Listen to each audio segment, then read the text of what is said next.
Good morning. ଶୁଭ ସକାଳ ପିଲାମାନେ, କେମିତି ଅଛ? ଆଶା କରେ ତମେମାନେ ବହୁତ ଭଲରେ ଥିବ।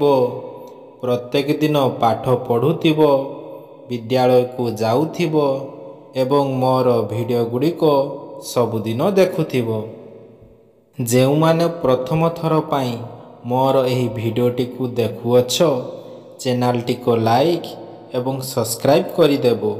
ତ ଚାଲ ଆଜିର ଭିଡ଼ିଓଟିକୁ ଆରମ୍ଭ କରିବା।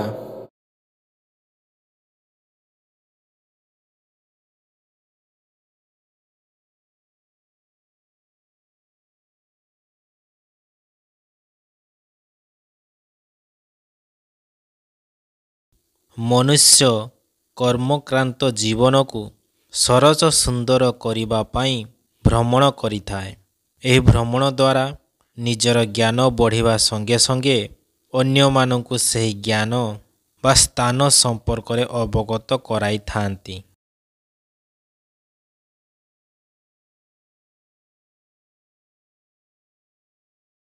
ଭ୍ରମଣ ବିଭିନ୍ନ ଉଦ୍ଦେଶ୍ୟ ନେଇ ଲୋକମାନେ କରିଥାନ୍ତି।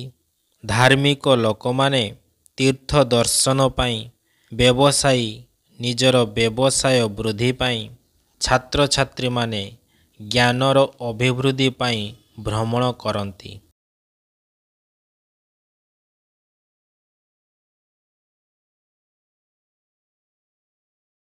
ଅତୀତରେ ଗମନାଗମନର ବିଶେଷ ସୁବିଧା ନଥିଲା। ଏବେ ରାସ୍ତାଘାଟର ବହୁ ସୁବିଧା ହୋଇଛି। ପୂର୍ବରୁ ଭ୍ରମଣକାରୀମାନେ ବିପଦର ସମ୍ମୁଖୀନ ହେଉଥିଲେ, ଏବେ ତାହା ଆଉ ନାହିଁ। ଭ୍ରମଣକାରୀମାନଙ୍କ ପାଇଁ ବିଶ୍ରାମ ଏବଂ ରାତ୍ରିଯାପନ ପାଇଁ ଧର୍ମଶାଳା, ପାନ୍ଥଶାଳା, ହୋଟେଲ, ବିଶ୍ରାମାଗାର ପ୍ରଭୃତିର ବ୍ୟବସ୍ଥା କରାଯାଇଛି।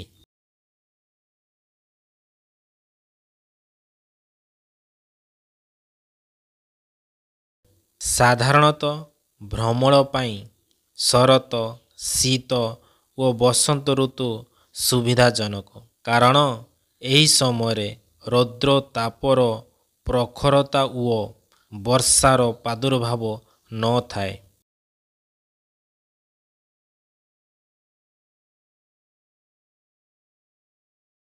ଭ୍ରମଣ କରିବା ଦ୍ୱାରା ଅନେକ ଉପକାରିତା ମିଳିଥାଏ। ଏହାଦ୍ୱାରା ଗୋଟିଏ ସ୍ଥାନର ଲୋକ ଅନ୍ୟ ସ୍ଥାନର ଲୋକମାନଙ୍କ ସହିତ ମିଶି ଭାଷା, ଚାଲିଚଳନ ଓ ସଂସ୍କୃତି ସମ୍ପର୍କରେ ଜାଣିଥାନ୍ତି। ଏପରିକି ମାନସିକ କ୍ଳାନ୍ତି ଦୂର କରିବାରେ ଭ୍ରମଣର ଏକ ଗୁରୁତ୍ୱପୂର୍ଣ୍ଣ ଭୂମିକା ରହିଛି। ଅନେକ ଛାତ୍ର ବିଭିନ୍ନ ବିଷୟରେ ଜ୍ଞାନ ଲାଭ କରିବାକୁ ଦେଶ ଭ୍ରମଣ କରନ୍ତି। କୌଣସି ନୂତନ ସ୍ଥାନରେ ଥରେ ବୁଲି ଆସିଲେ ମାନସିକ ପରିବର୍ତ୍ତନ ଯୋଗୁଁ ପାଠ ପଢ଼ିବାକୁ ନୂତନ ଉତ୍ସାହ ଆସେ। ସ୍ୱାସ୍ଥ୍ୟକର ସ୍ଥାନର ଜଳବାୟୁ ଆମ ଶରୀରକୁ ସୁସ୍ଥ ସବଳ କରେ।